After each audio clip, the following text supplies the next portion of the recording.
ভগবানের আশীর্বাদ, তোমাদের সাপোর্ট আর ভালোবাসায় এই মাসে আমি ইউটিউবের ফার্স্ট পেমেন্টটাও পেয়ে গেলাম।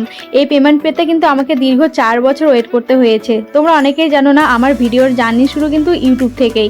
ওখানে যখন 4 বছর খাটার পরেও সফলতা পাইনি, তখন আমি ফেসবুকে ভিডিও করা স্টার্ট করি।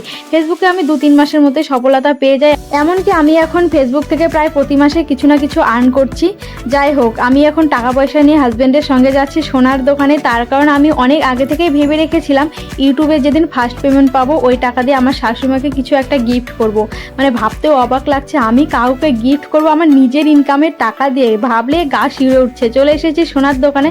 প্রথমে মায়ের জন্য দেখছি টাপ, বাজেটের মধ্যে হলে নেব, না হলে নেব না। এরপর দেখছি হচ্ছে নোয়া বাঁধানো।